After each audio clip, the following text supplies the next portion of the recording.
Well, hey, everybody. Hope you're having a great Saturday and a great weekend. It's the beginning of the month, so that means it's time for another book review. And this month, I'm doing a book that was life-changing for me. I cannot believe I have not done a book review over this book yet. But before I continue, I need to go ahead and give a quick disclaimer. I know Rob Bell is kind of not kosher anymore in Christianity, and I wholeheartedly agree. I have not read his book that caused a lot of problems. I haven't read anything else since, but everything he wrote before Love Wins, I have read, and it has just changed my life spiritually, mentally, and intellectually. Now, let me give you a little backstory how I first learned about Rob Bell. About 15 years ago, I was volunteering as an ambassador for Promise Keepers here in the area I live in, and one of the older brothers in the faith and I were in the community town where I live in, visiting churches, and we're driving around and talking. He said, Martin,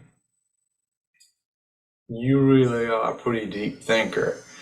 Maybe you should start reading some Rob Bell books. And at the time, I was like, I don't know who he is. And I'll be honest with you, I think at the time I really wasn't reading much books at all. At the time, I was more into other things, whether it was working out, modeling, biking.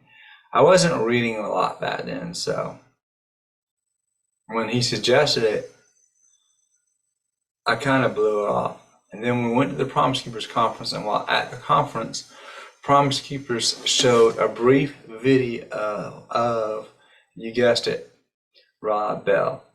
Now see, Rob Bell has a series of videos called Numa, where he teaches or explains a lot of the things he writes about in his books. And the brief video I saw at Promise Keepers, it just blew me away. I mean, it was just like a light came on. I was like, I gotta hear more of this. I gotta read more of it. I came back from the conference, looked up Rob Bell, looked up some of his books, and found his first book, and that is Velvet Elvis. As you can see, I got a lot of dog tags in here. And the book just blew me away.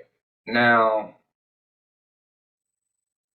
if you've read anything I've written over the last 10 years, you know a lot of my beliefs and a lot of my writing looks at Christianity through the Jewish lens.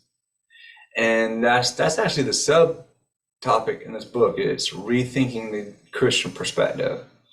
And see, what Rob Bell does is he looks at everything through the Jewish lens.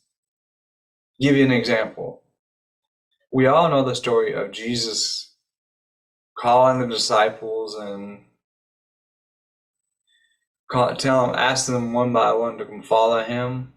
Now we look at that as a Jesus thing, but it's really a Jewish thing. Because you got to understand, Jesus was a Jewish rabbi. Now, in the Jewish culture, when Jewish rabbis or teachers found pupils or students whom they thought could understand and do what the rabbis understood and did, then they would go out and they would seek out and find these pupils. And once they found the pupils, they would say, hey, come follow me. I think you can be like me. And this isn't just a matter of physically walking behind a teacher like we see little lovesick boys do with girls. This is a whole lifestyle change. This is the pupil modeling their lives after the rabbis and doing what the rabbis do. Everything. It wasn't just about getting the head knowledge of the Jewish rabbi. it is about becoming like the Jewish rabbi. So when Jesus called Peter, Mark, Matthew, he wasn't saying, hey, come learn from me. He was saying, hey, come and be like me. He was saying, hey, come and do what I'm doing. Now, if you know anything about Christianity, the popular Christianity over the last 20, 30 years, there used to be a saying called, what would Jesus do? That's what this is. Instead, it should be, what would your rabbi do? Because the pupil, the disciple, is supposed to do what the rabbi does. The disciple is supposed to know what the rabbi does. So if we are Christians in the 21st century church, and if we are followers of Jesus, it's not just about knowing what Jesus knows, it's about doing what Jesus did. Do you get the connection? So now do you see why this book and this approach to Christianity just blew me away? It's kind of a lot like math. Now, some people are really, really, really good in math. I mean, they calculus, trigonometry, and all these advanced mathematical problem stuff. Before you can get to the advanced stuff, you have to go back to the basics of addition. You have to go like 1 plus 1. You have to go back to addition, multiplication, subtraction, division, all that before you can move on into the more advanced things of mathematics. And that's what Rob Bell's approach is. He goes back to the basic Jewish fundamental teachings and shows how they relate, shows how they build up to Christianity. Like it's just, I'm sorry, I get excited and kind of shocked whenever I think about the case where Jesus confronted the Pharisees, which he did numerous times. Like Jesus called the Pharisees liars. The Pharisees thought, because the Pharisees were also Jewish rabbis and experts, they thought they knew everything, but they didn't do everything that the Bible, the Torah was saying. Just like one of the big controversies that a lot of Christians have with the Bible is the idea that the human heart is evil. It's not evil because I say it, it's that God's word says it. Remember, Jesus said, out of the heart, out of the mouth comes the contents of the heart. So if we listen to the mouth, we hear what's in the heart. That's what corrupts us, because our hearts are corrupt and evil. Now, when Jesus confronted the Pharisees on this, he called them liars. And when he called them liars, he was saying their hearts are evil. And if you remember, when Jesus gave his new command, he confronted the Pharisees and he said, I tell you, if anybody's murdered in their heart or stolen in the heart, then they're guilty of murder in the heart, because the heart is evil. You don't have to go out and murder somebody. You've done it in your heart. You're evil. This is a very, very, very basic Jewish teaching.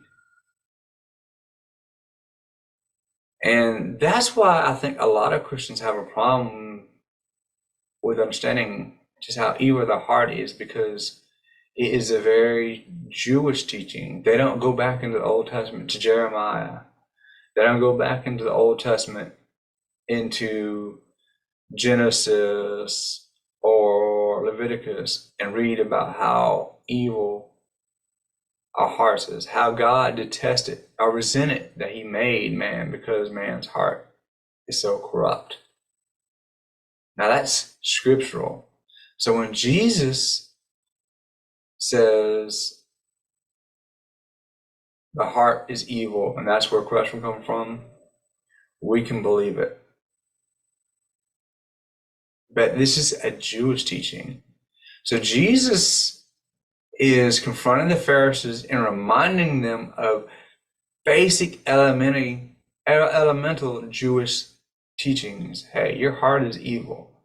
I know you think you are descendants of Abraham. I know you think you are right with God, but your hearts are evil. No wonder they wanted to kill Jesus. And they wanted to do it because he wanted their egos. They had become prideful, which, let me go ahead and say, that in and of itself is sinful. The pride of the heart is like sin 101. And Jesus basically threw it in their face. So yeah, you're experts, but you don't even realize how evil you are. And he goes a step further and says, you are of your father, the devil. He says, your father was a liar and a murderer from the beginning. Jesus is saying, hey, your hearts are evil, just as evil and prideful as Satan. Do you see how mind-blowing this is? It was just life-changing. And ever since I read this, I started diving into the Old Testament and just I was reading it and studying it and seeing it just put everything in the New Testament more in perspective. And I've also read more of his book, Rob Bell's books. Here are two more of my favorite. This is a manifesto for Christians living in exile. And this one, flip it back over, is Sex God. And again, you see all the dog tags on these, how much I like reading them. And I highly recommend all these books just so you can look at the New Testament from the Jewish lens, and it will just change your perspective on Christianity. When I say change, I don't mean it will make you think bad of it. I'm saying it will help you understand it better. It will help you understand what Jesus was saying and doing better. It will help you understand better how God's people, Israel, had walked away from God, and just maybe how you've walked away from God. I know it did me, but that is my book review of the month. I know I went a little bit out there. Please hit the like button, leave a comment in the comment section. If you've read some of Rob Bell books, let me know it. Let me know what you thought about them in the comments of this video. If you want to hear more about Rob Bell's books from me, let me know, and I will come back and do book reviews on some of his other books maybe. And what I'm going to do in the description of this video, I'm going to put a link to the video that I saw at Promise Keepers that changed everything for me. I'll give you a little preview of how it did. In the video on the shelf or on his desk, I saw a book that Rob Bell uses as a reference, and I went and bought it, and it's this, Every Man's Talmud. And what this is, this book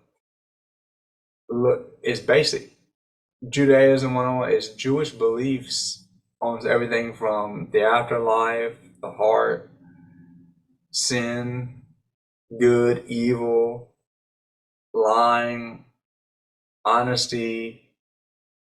It's basically Jewish teachings on all those subjects.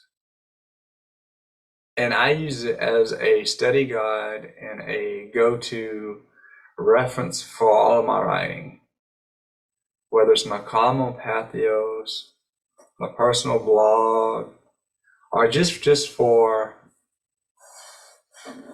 my personal life and better understanding Judaism and Christianity. So, but I found this in the video that if you click on the link in this description, you'll see the Numa video that Promise Keeper showed and listen to it. You'll see just how connected Christianity is to Judaism. That's why we have the term Judeo-Christian faith, because they're interconnected. Judaism is like basic mathematics. Christianity is more advanced. Everything in Judaism building and leading towards Christianity. So sometimes it's good to go back into the Old Testament and relearn some of the basics. Hit the like button, leave a comment, and enjoy your weekend. And let me know what you're reading. And maybe I will check one of your books out. Have a great weekend, y'all. Bye-bye.